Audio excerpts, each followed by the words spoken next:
नमस्कार, हम अफरोज। दोपहर 3 बजे के भोजपुरी समाचार में स्वागत बा। सबसे पहले प्रमुख समाचार।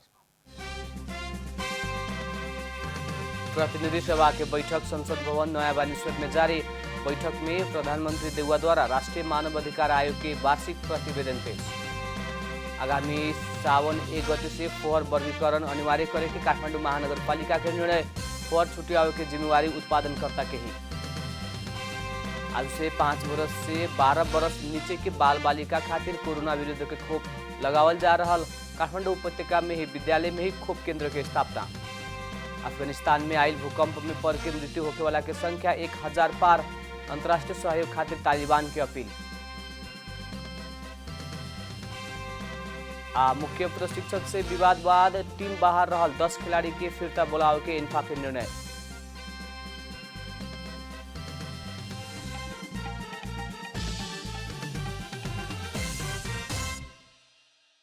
अब पूरा समाचार। संघीय संसद प्रतिनिधि सभा के बैठक संसद भवन नया बानेश्वर में जारी बाटे।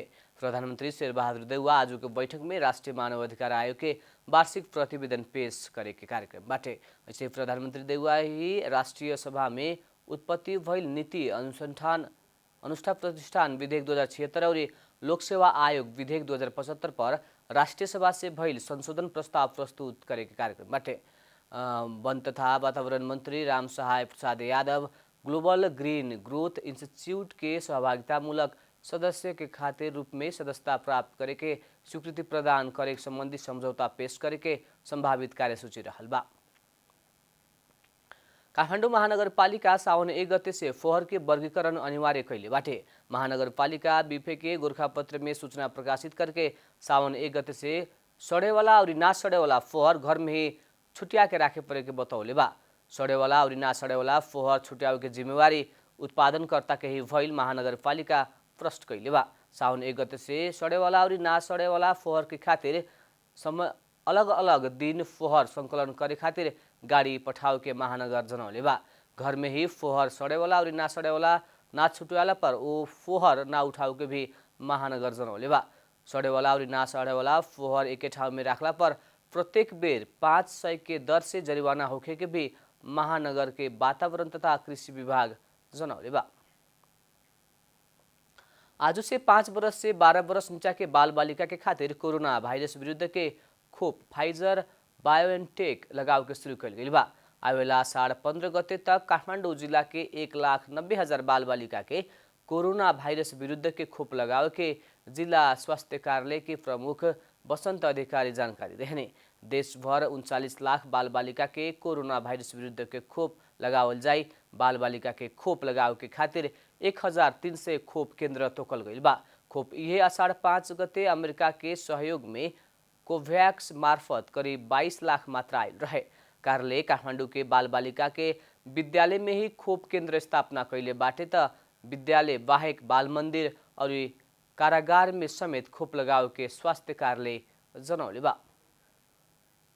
भोजपुरी समाचार में अब छोट विश्राम।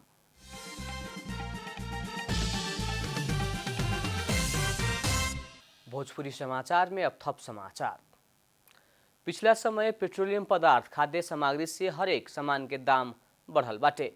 दिन प्रतिदिन बढ़ रहला से मूल्य वृद्धि के कारण सर्वसाधारण सब चिंतित मात्र ना आक्रोशित सम्मत बनल बा। जन जीवन यापन के खातिर खाद्यान्न और ईंधन जैसन आधारभूत वस्तु के मूल्य दिन प्रतिदिन बढ़ रहल बा। कुछ महीना ने खाए वाला तेल, चीनी, खाद्यान्न सामग्री, पेट्रोलियम पदार्थ के दाम बढ़ रहला से सर्वसाधारण मार में पड़ल बा। 1 वर्ष में मात्र ईंधन के दाम 64% से बढ़ल बाटे। 5 महीना में मात्र 12 बेर तक ईंधन के दाम हेरफेर फैल बा। सरकार 1 महीना के अवधि में पेट्रोलियम पदार्थ के दाम मात्र 4 बेर बढ़ा चुकल बा। 5 महीना पहले 139 रुपया प्रति लीटर रहल पेट्रोल के दाम अभी 199 रुपया बा। रूस और यूक्रेन के युद्ध के कारण देखा के बारंबार मूल्य वृद्धि के भार नेपाली जनता के सरकार थप रहला बाद सर्वसाधारण मार में पड़ल बा। बलात्कार के घटना में कड़ा से कड़ा कानून बनाव पड़े के सांसद लोग जोर दहले बा। प्रतिनिधि सभा अंतर्गत के कानून न्याय तथा मानवाधिकार समिति के बैठक में बोलत सांसद लोग बलात्कार की घटना दिन प्रतिदिन बढ़ रहल और पीड़ित से न्याय ना मिले के उल्लेख करत कड़ा से कड़ा कानूनी व्यवस्था होके पड़े के बतौले बाटे। समिति बैठक में यौन हिंसा विरुद्ध के कुछ ऐन के संशोधन करे खातिर बनल विधेयक और फौजदारी कसूर तथा फौजदारी कार्यविधि संबंधी कुछ ऐन के संशोधन करे के बनल विधेयक पर संशोधन राखे वाला सांसद लोग बलात्कार के घटना में कानूनी दायरा के कड़ाई करे पड़े के बतौले बा। काठमाडौँ में थप 2 जने में हैजा पुष्टि भय लगत्ते रोकथाम के खातिर सरकार छानबीन समिति गठन कैले बा। काठमाडौँ में देखा पड़ल हैजा रोकथाम तथा नियंत्रण के खातिर जिल्ला जनस्वास्थ्य कार्यालय काठमाडौँ छानबीन के खातिर समिति गठन कैलक हवे। स्वास्थ्य कार्यालय प्रमुख बसंत अधिकारी के संयोजकत्व में 6 सदस्यीय छानबीन समिति गठन कैलक हवे। इपिडेमियोलॉजी तथा सरुवा रोग नियंत्रण महाशाखा हैजा पुष्टि भइल क्षेत्र के ढल पानी खाद्य लगायत के नमूना संकलन करे शुरू कैले बा। समय में ही इलाज ना मिलने पर शरीर में पानी के मात्रा कमी होके, प्रेशर कम होके के, किडनी फेल होके के, मुटु में असर करे के, ग्लूकोज कम होके के और कोने में छारे रोग जैसन शरीर कामे वाला और समय में इलाज होके ना मिलने पर कुछ घंटा में मृत्यु हो सके के भइला से सतर्कता अपनावे खातिर डॉक्टर लोग सुझाव देले बा। अब आर्थिक समाचार।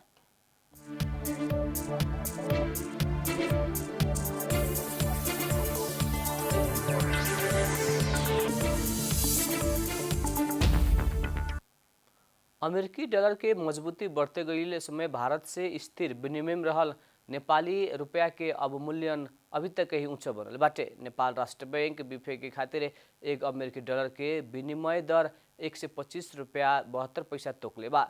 बुध के डॉलर के बिक्री मूल्य 125 रुपया 22 पैसा रहे। डॉलर मजबूती अभी तक के ही उच्च बनला बाद डॉलर खरीद के खातिर लगानी करे पड़े के नेपाली रुपया बहुते होखी। आयात में आधारित अर्थतंत्र के कारण डॉलर के मजबूती से आयात में बाहरे के रकम जा रहल बाटे। डॉलर संचित और शोधांतर घाटा मजबूत भइल बेला डॉलर के मजबूती से अर्थतंत्र में थप संकट आ सके के जोखिम बढ़े के जानकार लोग बतावेला। नेपाल राष्ट्र बैंक के मुताबिक चालू आर्थिक वर्ष के 10 महीना में अमेरिकी डॉलर संगे नेपाली रुपया के अवमूल्यन 3.71% रहल बा। भोजपुरी समाचार में अब छोट विश्राम।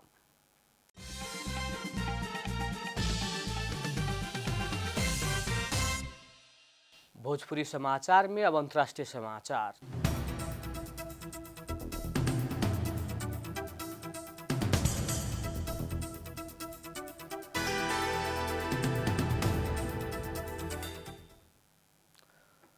अफगानिस्तान में तालिबान अंतर्राष्ट्रीय सहयोग के खातिर अपील कैले बाटे। विनाशकारी भूकंप के बाद अवस्था के सामना कर रहल समय तालिबान सहयोग के अपील कैलक हवे। बुध के गईल 6.1 मैग्नीट्यूड के भूकंप में पड़ के 1000 से भी ज्यादा आदमी के मृत्यु होके के साथ कमती में 15 से घायल भइल बा। भूकंप से दक्षिण पूर्व के पंक्ति में प्रांत सबसे ज्यादा प्रभावित भइल बाटे। संयुक्त राष्ट्र आपातकालीन आश्रय और खाद्यान्न सहायता प्रदान करे के प्रयास कर रहल बा। भारी वर्षा और पत्थर पड़ला से उद्धार कार्य प्रभावित भइल बीबीसी जनौले बाटे। विनाशकारी भूकंप से तालिबान के खातिर बड़का चुनौती थपल गइल बाटे। खोस्ट शहर से 44 किलोमीटर दूर रहल ऊ भूकंप के धक्का पाकिस्तान और भारत तक भी महसूस कैल गेल रहे। अब खेलकूद समाचार।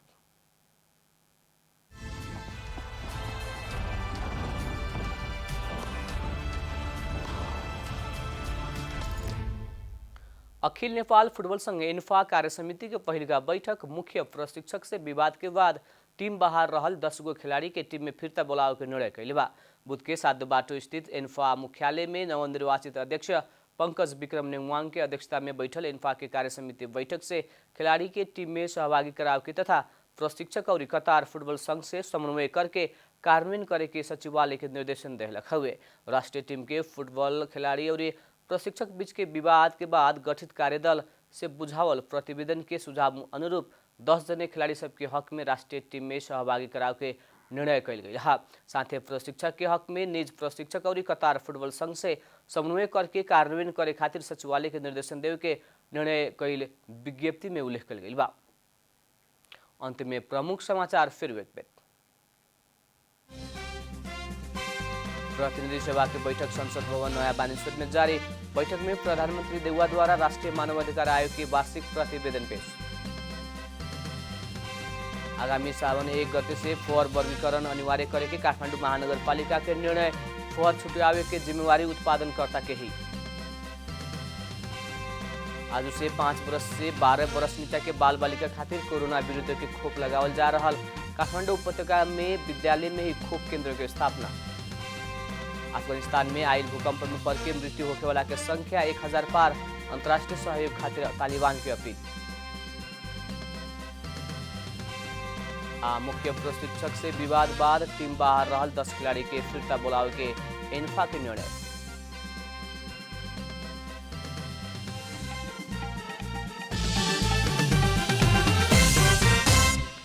भोजपुरी समाचार अभी खातिर इतना ही। जनता द्वारा जनता खातिर प्रसारित जनता टेलीविजन देखत रहे। प्रणाम।